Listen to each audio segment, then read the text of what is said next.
So I thought, what subject matter have women never tackled in the art world? And I thought, well, how about sexual imagery? Yeah. And I thought, well, nobody has politically correct fantasies. That's the first thing I thought.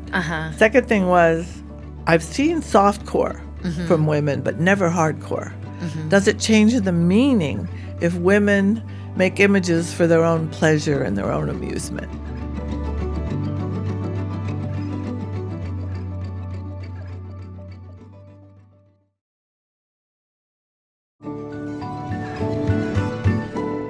Marilyn Minter, welcome to Reclaiming. Oh, thank you. I'm so excited to be having this conversation with you.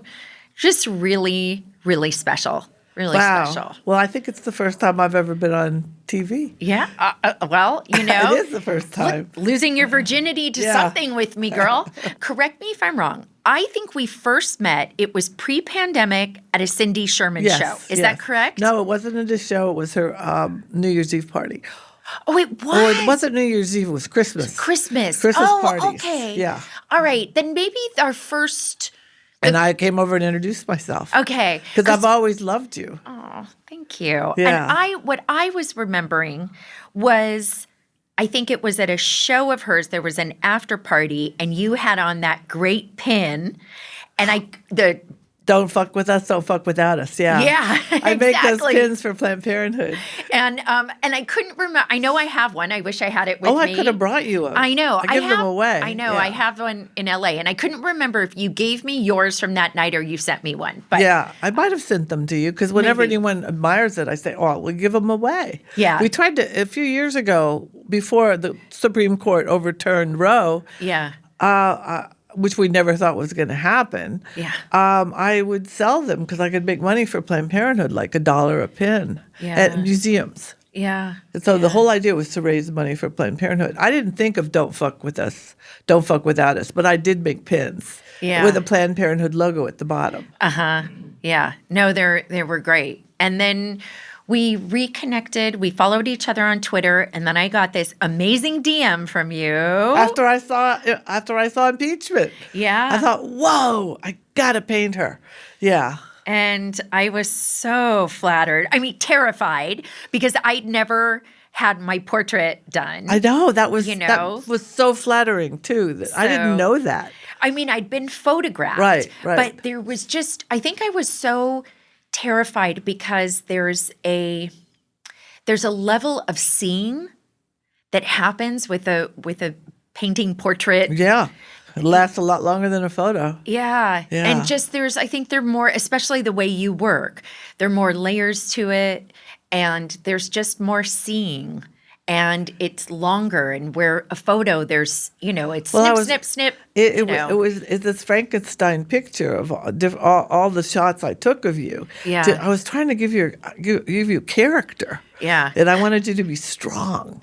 Well, it's interesting because so in the documentary about You Pretty Dirty, you're talking about, this is so meta, we're talking about the documentary of you talking about painting me. Yes. On my that's podcast. Right. That's right. But so you were saying about wanting me to look strong, and it's interesting because when I look at the painting of me, I see a version of myself that is not yet fully blossomed. Oh, I love that.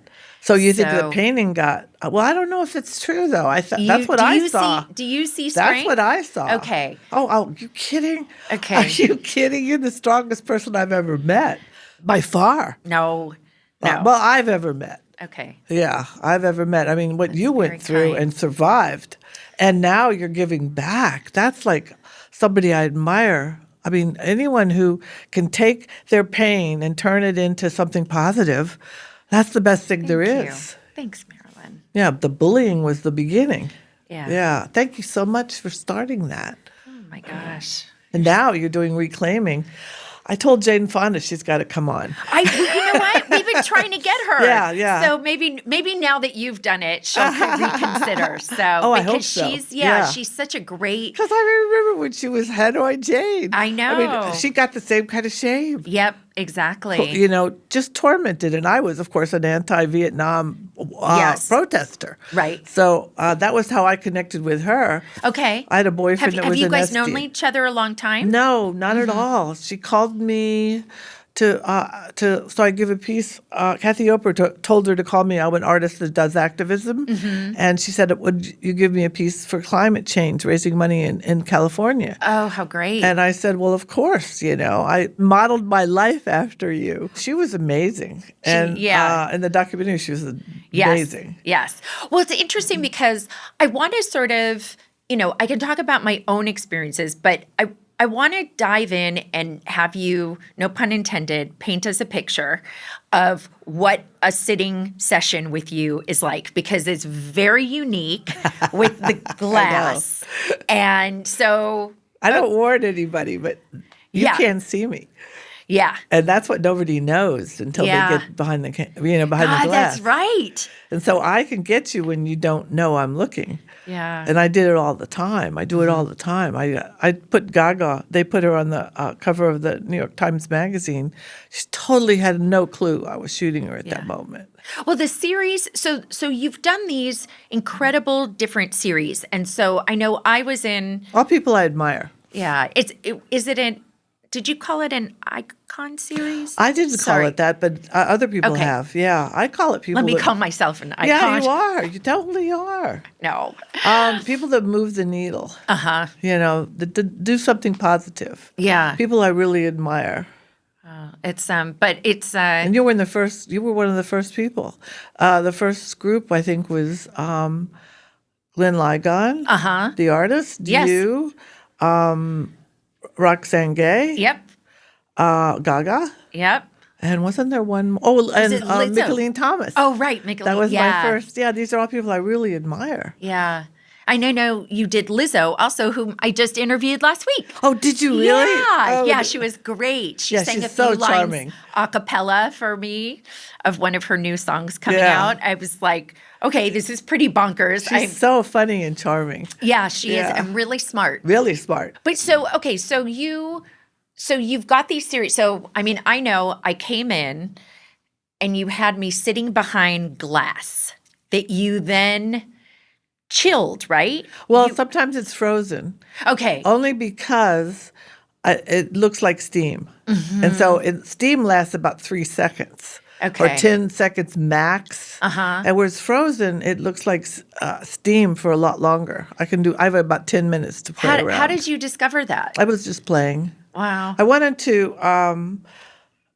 basically, there was a whole history of portraits, and at this point, like years ago, there weren't that many women making portraits.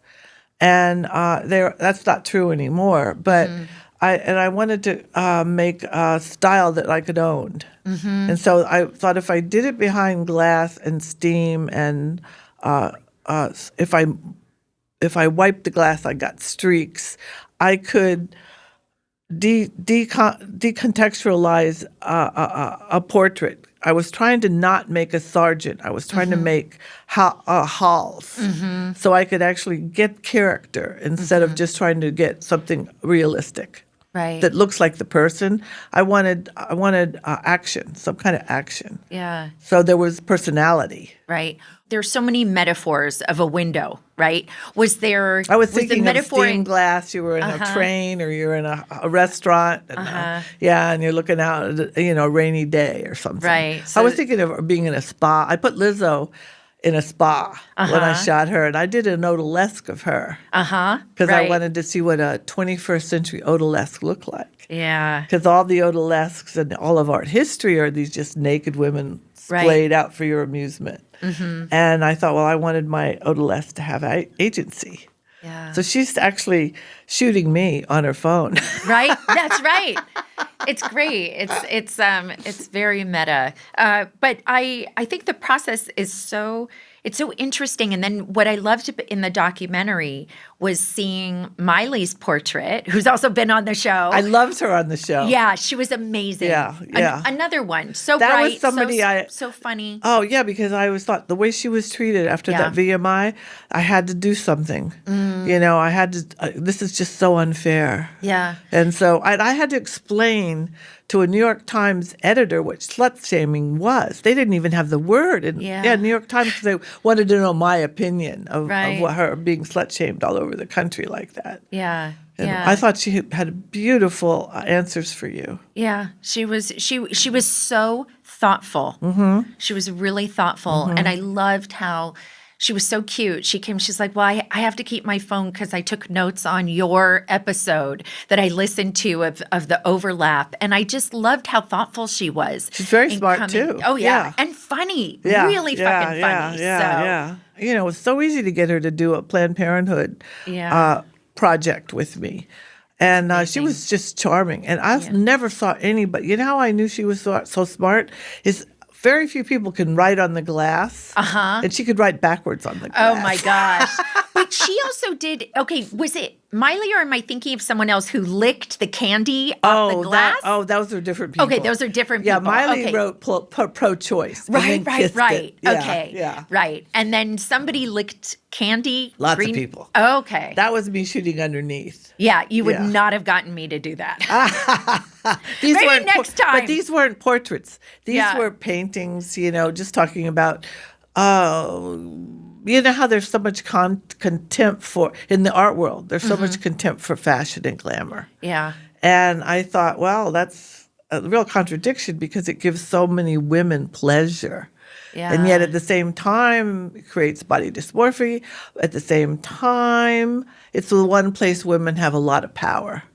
And I thought I would, just intensify glamour until it destabilizes. So I thought, what does it look like to paint with your tongue? So I shot all of these women. Actually, it was I piggybacked this on a MAC ad. I was shooting for MAC, their eye makeup. Okay.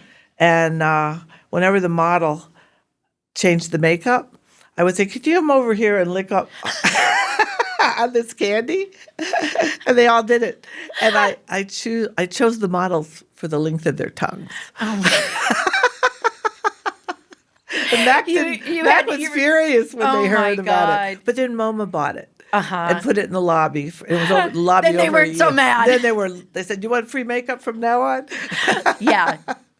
Wait, is there a story of a really revealing moment that surprised you in some of these in the portrait shots that Gaga? Yeah, because she was very guarded. Okay. And I could not, I waited and waited, and was shooting over and over, and she was just always knew to make a pose and strike a pose. And I finally got her for a moment where she was just relaxing. And that's the one I used for the painting. Wow. Yeah. Yeah, because most people are so guarded. Right. Artists are not in the public eye that much. And I shoot so many artists. Because these are people I really admire. They change art history on some level. Cindy was easy. That's interesting because I would think, if you think about Cindy Sherman's body of work, that it's all her. Posing at her. But and it's shooting all her. Shooting myself. herself. Yeah, right. Yeah. And that there's so much agency in that. Totally. That I would have actually imagined that it would have been hard for her. Well, maybe. look at the pattern you have on your. Okay. She brought in a pair of gloves with that leopard pattern. And I thought, who wears these short gloves? It was like, people that are posing. I thought, so this is how I could make it Cindy. And I thought, well, if these are they're like from another era. These short gloves. You don't see women wearing gloves anymore, like fashion gloves. Right.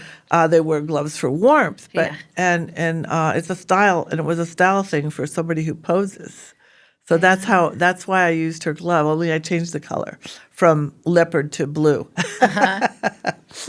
Yeah, that's interesting about Gaga. I think I wouldn't have expected that. It was a big surprise. Yeah. Yeah, I thought, she did it. She relaxed. Yeah. And I just It's click. funny. It reminds me of almost the opposite. I did this, I did a fashion campaign for Reformation, the brand Reformation, a couple of years ago. Yeah. And I'd not done anything like that. And I feel very awkward in front of a camera. And so they ended up getting me a movement coach.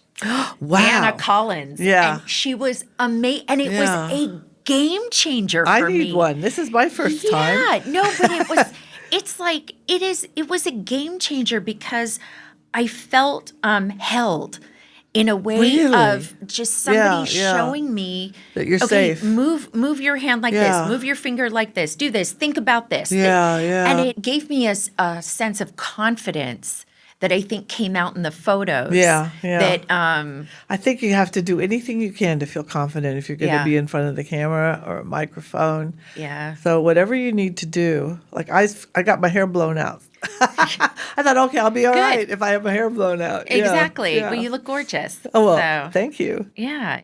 Before I do like a interview for a project, a big, like a round of interviews for different projects and things, I will work with a media coach because I have to feel. You're on camera all the time. I have to feel like someone has asked me every possible question we could think of. I have to have heard myself say it out loud, tape record it, read back so that it's like, okay, does that feel like it's coming from the right place? Is that saying what I want it to say? Because so many times I think there's that chasm between how we want to appear and how we actually appear, how we want to sound and how we actually sound. And as an artist, I feel like my job is to make a picture of the times we live in, that what it looks like, even if you've never seen it before, but you know it exists. So I'm always looking for that moment where if I feel it in my gut, then I just blurt it out. But in my case, I take a picture or I paint it. Yeah. If I feel it in my gut, that's, my inner voice tells me, oh, this is what that looks like. So it's like, it's not words that tell you about the image, but it's really this complex. I want you to have different reads. I don't want it to be an illustration. Whenever I make a picture of anything, I want it to be read from multiple takes. And so I want people to be able to tolerate complexity, because nothing is black and white. Nothing. Well, maybe death. Right. Yeah.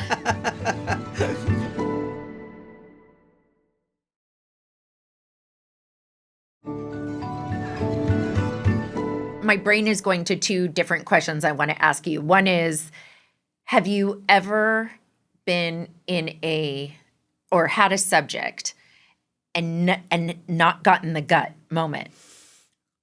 Not yet. Okay. Touch wood. Yeah. But I don't shoot. I don't shoot whoever I want. Right. That's the difference. I'm not doing it commercially to make a living. Right. So I'm really not a photographer, even though I shoot photography all the time.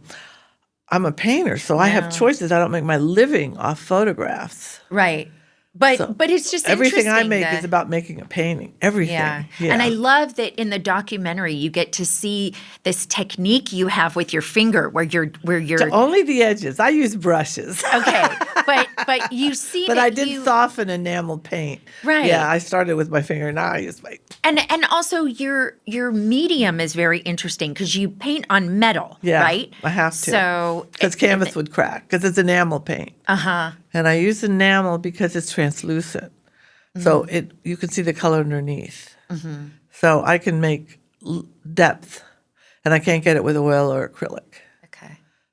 Yeah. I get a depth that I can't get with those two. I worked with oil for 25 years or so. Yeah. And then when I picked up enamel, I thought, oh, this is interesting.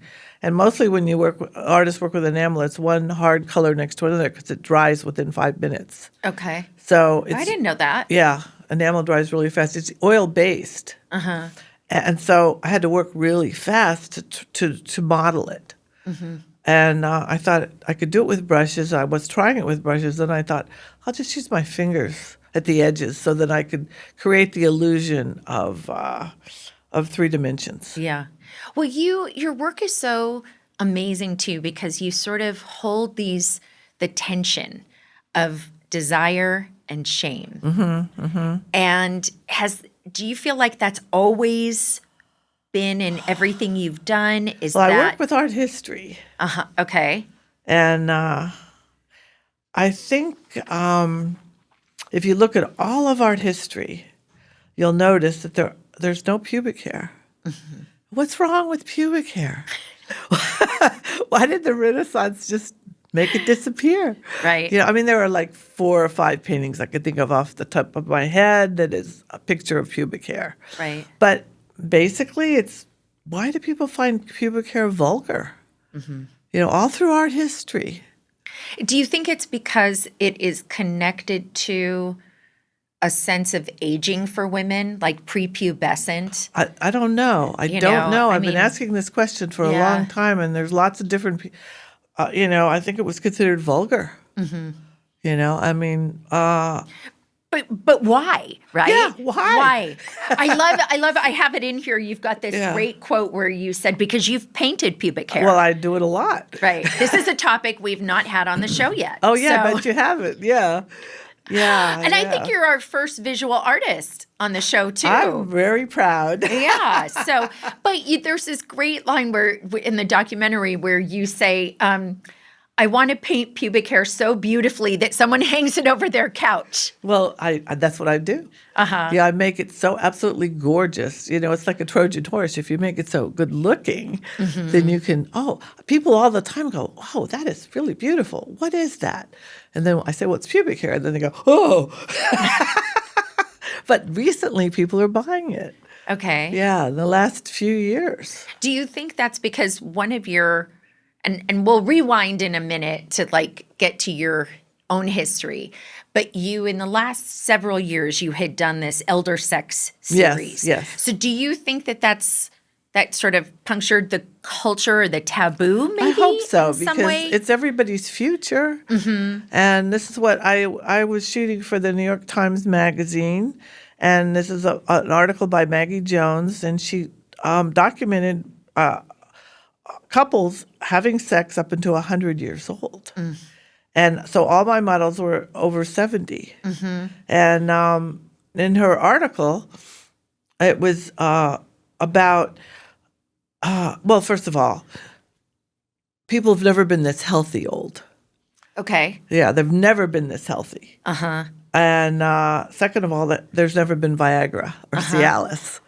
Okay, so between those two things, couples have managed to have some of the best sex of their lives. And this is in the article. Right. Because it's not performative anymore. So my job was to take pictures that were loving of all different races and colors being loving. And I mean, the people in my pictures were 89 and 76. Kissing, and there were only 2 couples because all my friends would refuse. People that Oh, so you asked your friends? I asked my friends first. Okay. Because I knew they were having sex. Okay. And they all said no. And the models were all real models were too perfect.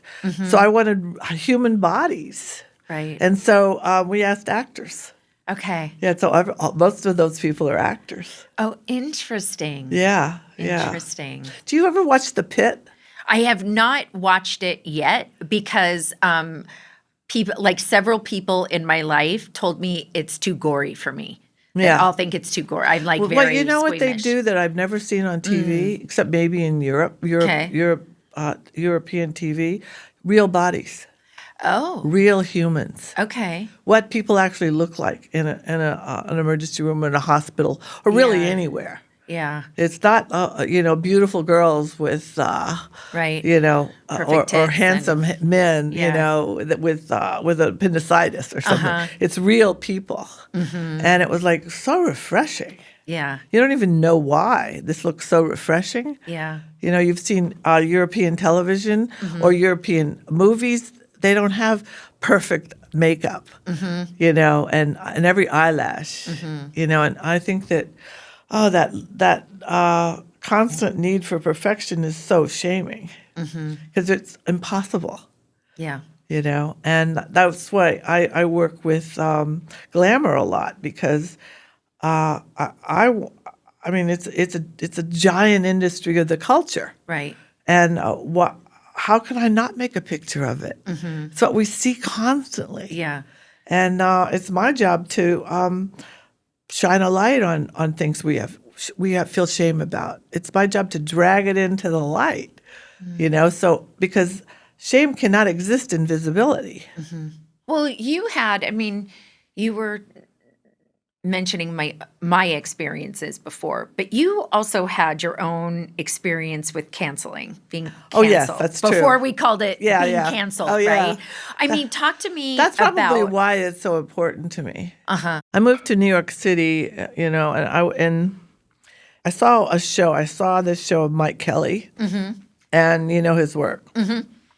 And the work was really like mining a 13-year-old girl's brain. Yeah. It was like stuffed animal sculptures, stuffed animal paintings, melted candles, tables of melted candles. And he made a decoupage chest of drawers, uh-huh. and then there was a picture of Mike underneath the glass, things like that. And I thought, this is this intellectual from California, mm-hmm. mining a teenage, and felt banners too from the high school or something. Mm-hmm. So I thought, what subject matter have women never tackled in the art world?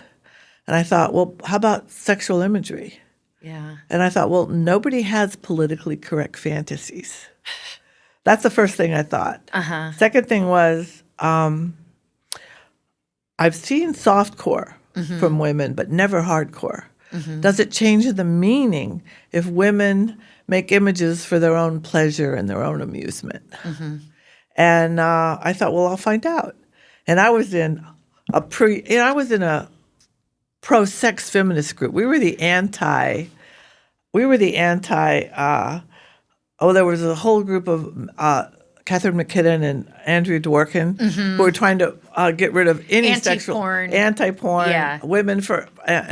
women that were against pornography. Right. And I would, when I was on this mission, I thought, well, does it change the meaning if women make images of sexual imagery? Mm-hmm. And I would go into 42nd Street. That your viewers won't know what I'm talking about, but there were all these lined up for you get magazines yeah. and mm-hmm. videos, and they'd be filled with guys, and I would go in to an aisle, and it was just clear.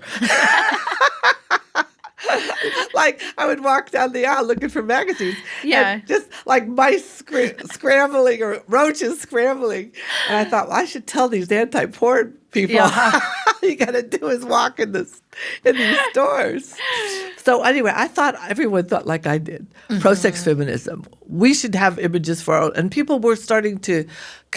Candida Royale was making movies for couples, and Susie Bright had On Our Backs, these mm-hmm. magazines, and there was women from Columbia or Barnard made their first porn magazine, which I have a copy of, and I was way ahead of the culture. Yeah. There was no internet, mm-hmm. and so I basically was canceled. Well, the project was Porn Grid, right? So you did the Porn Grid. And, tell us about what the images I were. thought they were funny. I would have like a microphone. It would look like a microphone, mm-hmm. but it was a dick, mm-hmm. and there was three faces around it. Things like that. I called that the Supremes. Uh-huh. And I was trying to be funny or provocative. I thought it was compelling. Okay. I thought these images are compelling. Mm-hmm. And I wasn't making them to turn you on. Mm-hmm. But I wanted to ask that question. Right. And I still see there's and I really wish scholars would look into this. Why is it, I'm an old lady now. And there is a very famous picture of Louise Bourgeois holding this mm-hmm. giant dildo. Mm-hmm. And everyone thinks she's adorable. She's postmenopausal. Uh-huh. And she could do anything she wants. Right. With sexuality. But if you're youngish, when I was, uh-huh. it was like you're a traitor to feminism. Right. Why is that women owning the power of sexual imagery? Why is it so scary to both men and women. And I still don't know the answer. Why are we taking power away from something? What difference does it make? I mean, do you think it's because with that power in our hands, we can shame a man? No, why would we do that? Right, but I mean, I know there's a lot of abuses in right. the porn industry, but I was thinking of it in terms of why can't women make images and for themselves and for their own amusement and their own pleasure, you know? And where does that threaten? Who does that threaten? Why? Yeah. You know, but I could do it if an old lady. I could do anything. How old are you, Marilyn? 77. Amazing. Yeah. Well, awesome. And I have another friend who's been doing this for a long time, Betty Tompkins. She had no career until recently because she was doing this in the 60s. Right. But now she's an old lady. Everyone loves this work. That's so interesting. Isn't it? Yeah. I think there must be something threatening to the patriarchy. Yeah. Well, there clearly is. For women to be owning that, because I think if they own it, but when I did they can't be controlled because then they're saying yes or no. Because we have so much power, but we're not allowed to make a picture of it. Right. We have so much power, but we have to act like we don't know we have it. I really don't know. Yeah. And I think, but until this generation, your generation and younger, women were. If you even knew about porn, there was something wrong with you. Right. We were so shamed into not paying any attention and being innocent somehow and not even knowing, you know, this was like you had to be a virgin to get married. Could you imagine? My generation got married right out of high school. Yeah. Could you imagine? Yeah. No. Yeah. 18-year-olds getting married? My mom was 19 when she got married. Yeah. Well, how old's your mom? She's turning 78. Yeah, there we go. You know, my generation. Yeah. Well, what was your relationship like to your own sexuality? Because this is all in the 70s, right? Well, I think I'm jumping backwards. When did you do Porn Grid? 1989. Okay. So you're kind of in the 70s, you are doing your work. Oh, I believed Ms. Magazine. I was like, oh yeah, the guys that say they read Playboy for the articles, ha ha ha ha, yeah. But I read Playboy every month. It was like the only liberal magazine in Florida. Okay, that you could buy. Yeah, I mean, there wasn't like there were. I mean, I was in a very conservative state. Right. Yeah, I mean, all I wanted to do was get out of there when I was a kid. So when Porn Grid came out or was shown for the first time. It horrified people. Right. Of traitor to feminism. But that was from other women artists. Right. And I'm thinking, wow, aren't you a pro-sex feminist? I thought we all were. So it was a big surprise to me because I thought everyone thought like I did. Right. Did it hurt you? Oh, it killed me. Okay. I got dropped from my galleries. I was making a real living. Right. I was like somebody to be watched. That artist, she's going to do well, and then all of a sudden everything stopped, and my dealers dropped me, and I didn't sell anything for years. Yeah. And I didn't make a living, so I started shooting commercially, and then and I was teaching, always teaching. Oh, okay. That's how I survived. Okay. How did you hold on to yourself when? I had a nascent group of artists who were real smart, and they were on my side. They said, no, you were right, and the rest of them were wrong. And there are people that have come up to me in the interim who have apologized. Okay. Yeah, and you'll have that too. Yeah, I've had it a You've little. Had it too. Little. You'll get which, more and more. You know what? I take it. Well, we got street cred now. You are definitely cooler than I am, No. Marilyn. Nobody, oh yeah. Oh no, you. I can't touch the hem of your garment. Oh please. Yeah. Oh please. But it's because I was really surprised to learn that it was. I think it was like, was it 30 years until you then had your solo show at SF MoMA? It was pretty much, yeah. It was like, well, who was the curator there? Because let's give him a shout out, or whoever's curator decision. Was Josh Shirky. Okay. And I really wish I knew what happened to him, because I've lost him in my Rolodex. Okay. Well, if anybody's listening knows Josh Shirky, we're looking for him. The director was Madeline Gerstein, who's still very much in the art world. Yeah. And now she's the director at the MCA in Chicago. Right. I have such a reverence for people like that. It's weirdly making me a tiny bit emotional, because it's making me think of Graydon Carter, who sort of let me write my first person essay. That was beautiful. Those people who sort of see, and there were artists that did this for me. Jack Pearson was one. Okay. Larry Clark was one. Christopher Wool. Mary Heilman. They said, okay, you're really getting fucked. You know, this isn't right. Yeah. And said a couple of dealers, and then Katie Nolan thought I was on the right track. And she's disappeared, but she's a huge name now. I mean, she's always been a huge name, but she disappeared as in the vernacular. You don't see her anywhere. Yeah. No, it's really interesting. I mean, just the sort of, I just keep thinking about the women's gaze that you're talking about around sexuality. And do you know Karen Lyons at all, her work? Oh, I'm going to introduce you to her work, because what I find interesting is she paints young women like Balthus, but it's a woman's gaze. And so it feels so empowering rather than, what we now see today of like, okay, a man painting a young girl with her panties showing. I know. Right? It's like, wow, you just go, and this hangs in a museum and is revered. And, but her work Icky. is, her work is delicious. It's so shocking how once you name something, once you name it, then you can deal with it. It's almost like you have awareness, and then once you have awareness, you can have action. Like all these poor.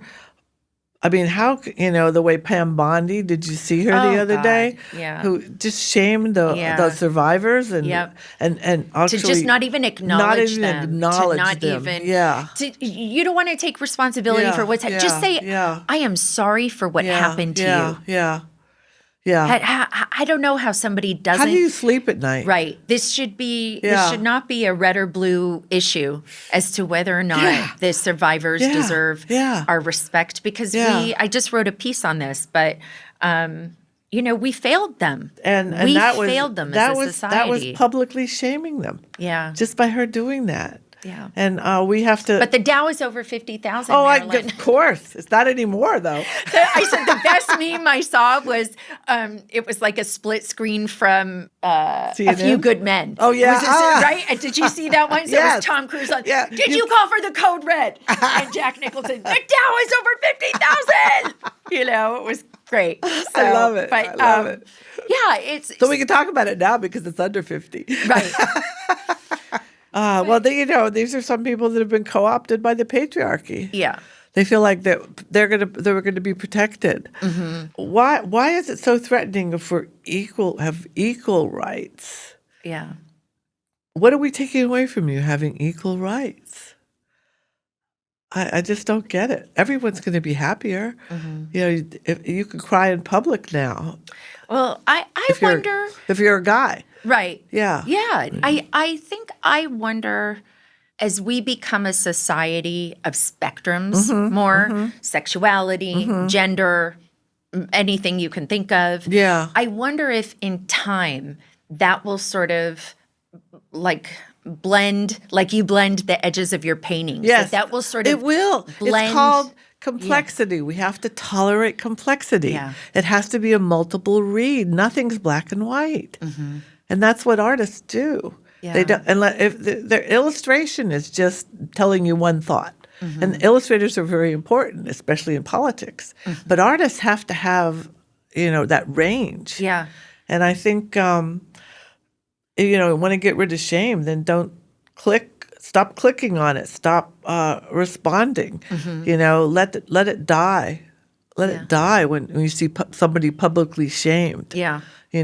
Talk about them being shamed, but don't ridicule them. Yeah. I make a real concerted effort. I am very vocal about my views on what's happening in the world and very vocal around the actions that politicians, people in power take. Right. But sometimes I have to catch myself about to do it. Yeah. But I will never sort of share the image that is mocking someone or shaming someone for their weight or what they're wearing. Maybe that's what I sometimes mean. they're Stop wearing, clicking. Yeah. Stop clicking. I No, remember it's when true. whenever these movie stars get their phones hacked, Yeah. refuse to look. Exactly. I wouldn't dream of looking. Yeah. It really is. But that's how it dies. That's how shame will get disappeared in the culture, is if we visualize it. Right. Because it can't live in visualization. It can't live when everybody's shining a light on it. Yeah. It only works if it's like it's not about guilt. With guilt, you can change your behavior and you can be redeemed. Shame is you're not allowed to be alive. Mm-hmm. And it has to be taught. Kids aren't ashamed about anything. Yeah. Yeah. What's always interesting to me is that there is this part of shame where the person who's being shamed has to participate because you can't be shamed unless you feel it. Absolutely. And that's my point. Absolutely. And that's the part that is Name so it. Say, oh yeah, well you're trying to shame me right now, aren't you? You have this phrase, maybe it's a common phrase and I just have only heard you using it, which I love, which is engine of the culture. Yeah. And so do you feel like shame is an engine of the culture? Mm-hmm. Absolutely. It's how you get clicks. Mm-hmm. See how anger is an engine of the culture? Yeah. It's much more powerful than, what's the opposite of anger? Right. Joy? Happiness? I contentment? think probably, that's considered a cliche. Yeah. Yeah, but anger, you'll always click. It makes you angry. Fuck them. Yeah. Well, they call it rage bait. Rage bait, yeah. Yeah. Yes.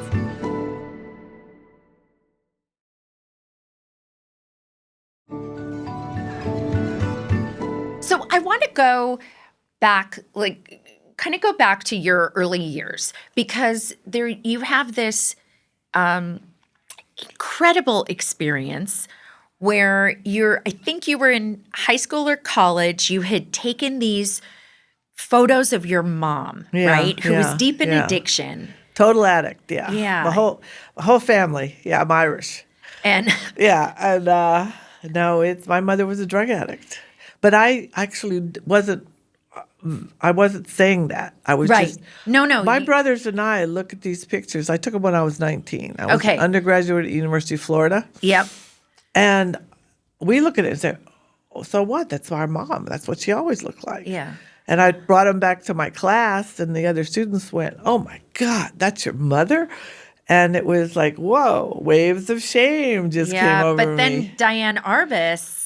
She came in, and it was a really romantic school, University of Florida. Uh-huh. And, he was really good at this. The head of the department was very well known for technical abilities of putting two negatives on the same piece of paper. Okay. And he was great at it. And I learned it, and we all learned it. We worshipped him. And but it was kind of corny and romantic, and so Diane Arbus didn't like anything. Mm-hmm. And so I was just walking by, and I was an undergraduate, so I wasn't allowed to talk to the visiting artist. Mm-hmm. And so he said, Marilyn, come in here, show us your negatives, show us your proof sheets. And she loved it. But I didn't know who she was. Okay. Until when I moved to New York and she killed herself. I said, oh, that's the woman who liked my work when I was an undergraduate. Okay, so when it happened, it wasn't a moment of giving you this confidence. Not at all. Okay, I imagined, I romanticized it. Yeah. I wish it was. Yeah. I wish it was. Because it's so interesting. I think my mother was a nightmare. Yeah. And how I got let back into the art world is when I showed the pictures of this high-end addiction, which you weren't used to seeing. You're used to seeing Wait, so the photos you took when you were 19 were then part of your entryway sort of back in how after the canceling? Yeah, in 1995. Interesting. 1995, I showed those pictures, and it was like, oh, she comes from dysfunction, so she must be a real artist. And it is true. Yeah, it is true. Artists do come from pain. Yeah, it is true. But I was back in when I showed those pictures and back early on, and I was, a real party girl. And so people did not take me seriously. Did you take yourself seriously then? Not too seriously. I try not to. I try to just go with the flow all the time. I really believe in that energy. You have a lightness about you. Yeah. And there's a momentum, like your energy is propulsive. Oh, I love that. It's like light and propulsive and feminine. Yeah, I don't. But if you take yourself seriously, I definitely take my ideas seriously. Yeah. Otherwise, I wouldn't spend so much time and energy on them.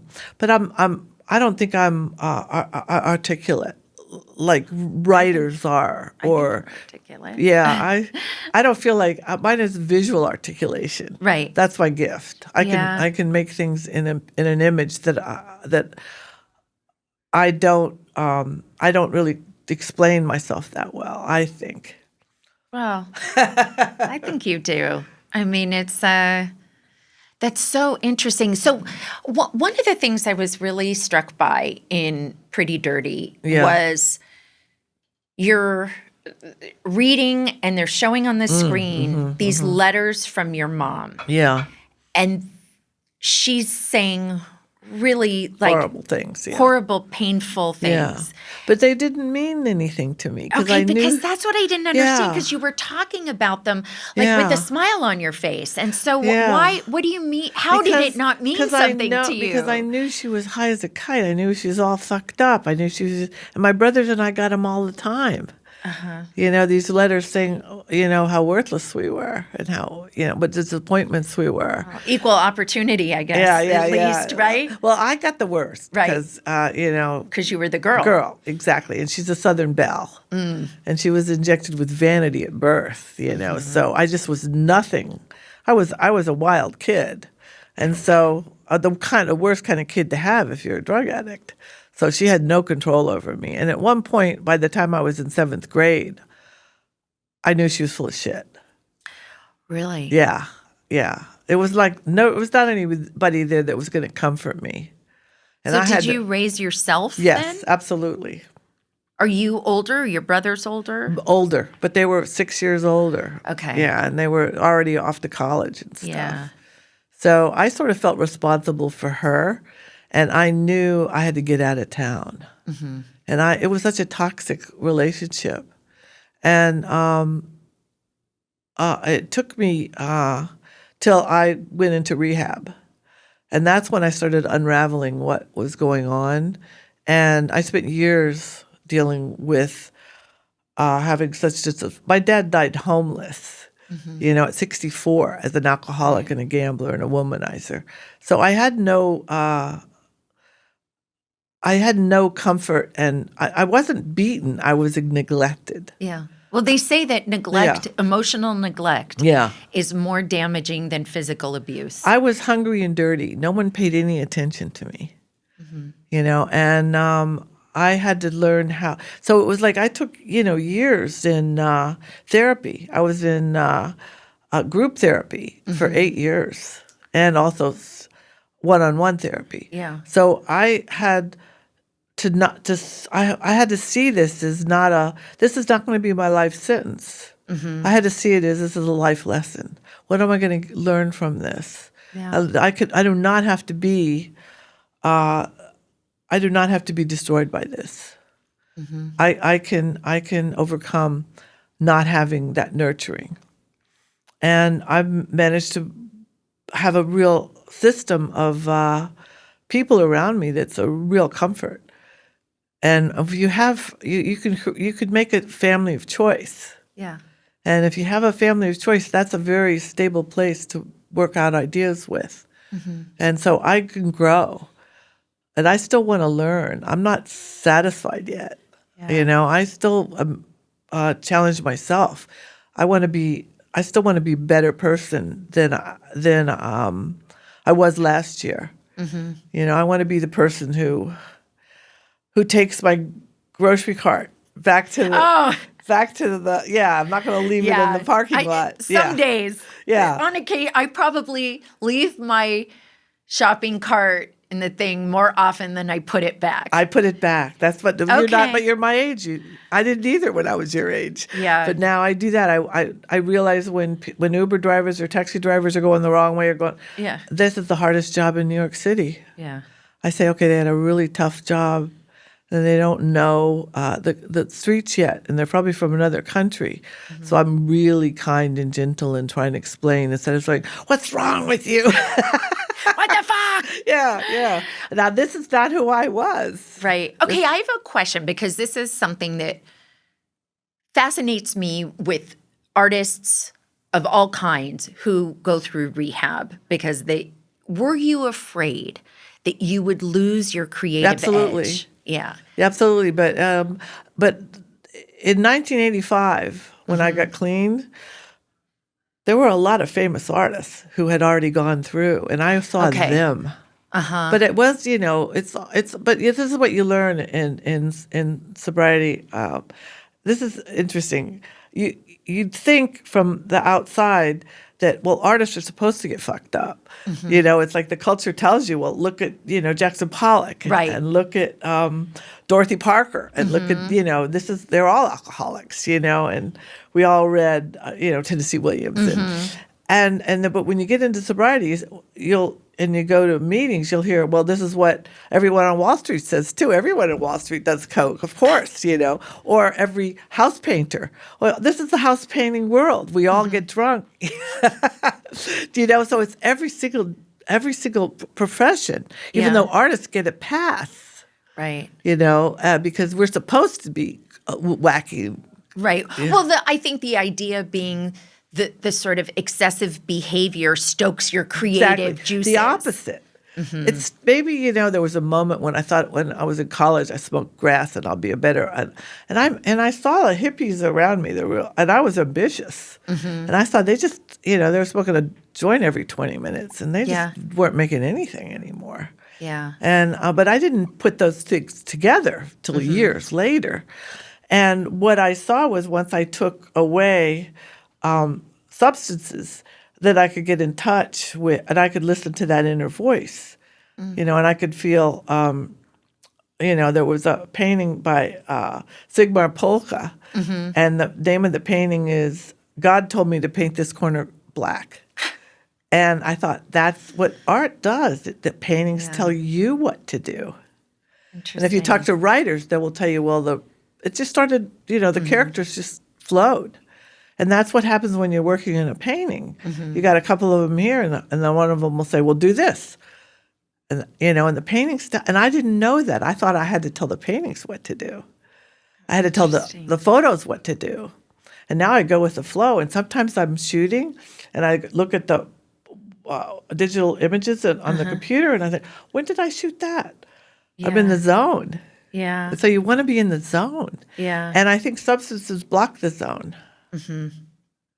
Interesting. And I didn't know that. And I'm closer and closer because I've been sober and clean for a long time. Yeah. And sometimes I think, I don't know what I'm going to do. And I go in the bathroom and I say, okay, show me what I'm supposed to do now to my higher power. And then I don't know what I'm going to shoot. I don't know if that's going to work. I just do it anyway. And then eventually I forget what's going on. Like even doing this. I stopped. I forgot. Oh, yeah, I'm on camera. Well, yeah, it's better to not even recognize it. Yeah. It's and I watch every edit, so I make sure there's not an unflattering moment for you. So well, I trust you. Good. Yeah, totally. Thank I trust the documentary filmmakers too. Yeah, it's a fantastic. It's really fantastic. Oh, thank you. Yeah, it's. I think you talked about. Was it maybe 7 or 9 years after your mom had passed, you had forgiven her? I've forgiven her because I forgot to finish that statement. When I showed the photos of my mom, it was all of a sudden people were shocked that, and then all of a sudden I started selling work again. And I thought, oh, wow, Mom, thanks. Yeah. Yeah. Did you grieve her? Never. Never. No. Okay. Did you grieve, like, for little Neither Marilyn who didn't have the Yes, mom? absolutely. Okay. Yeah. So didn't have the mom or maternal I force. grieved little Marilyn, but I couldn't grieve my mother. I think she, without even knowing it, because she was such a narcissist, she really didn't have a chance. And she was so steeped in that Southern culture. Well, butter wouldn't melt in your mouth, but you're just vicious. Yeah. And she totally believed the man's going to come along and take care of her for the rest of her life. She was a very smart woman. She used to read the dictionary for fun. Wow. Yeah, okay. I know. But she was so damaged and so limited. Right. And she was... without violating their privacy, and you don't have to answer if you don't want to, but I'm curious how all of this impacted your brothers. Did they become artists as well? One of them just died in an institution because he had dementia from alcohol. Okay. And no, people in my family, I mean, I go visit, I go to rehabs, and I go to halfway houses, and I buy literature. But there's some people in my family that are in recovery. And so it sort of feeds my older brother. He definitely is learned. And I think that once you're aware of addiction, it's like, and then you see that you're it's garden variety. You're not like special. Right. And there are all these people that go through exactly what you're going through. Right. Yeah. It's you wake up. Yeah. Yeah. What you learn about addiction. Right. Okay, so the last question I ask everybody is if there's anything you're working on reclaiming, and it can be a place, an emotion, a hobby. One person reclaimed their sun sign or rising sign. So I love that. Glennon Doyle. Yeah. Of course. Well, I think you reclaim toxic shame. You reclaim it and you destabilize it by making it visual. And that's my goal too. You have done that in spades with your incredible work, with your activism and artistness. I like artistness. But yeah, Marilyn, thank you so much for doing this. Well, thank you for asking. Most people don't care what artists think. Well, I do. I care a lot. I think artists' voices are the ones that are the most reflective of our culture and the times. I think that's our job. We have to make a picture of our times. Yeah. Yeah. These are the artists I admire the most. Yeah. It's but I really cotton to that phrase that you used about engine of the culture, these engines of the culture. Yeah, really. If we examine them, we can see what's going on. Yeah. But when you name things, that changes the meaning. Awareness is everything. Yeah. Don't fuck with us. Yeah. Don't fuck without us. That's right. Thank you for doing this, Marilyn. Thank you. This was great.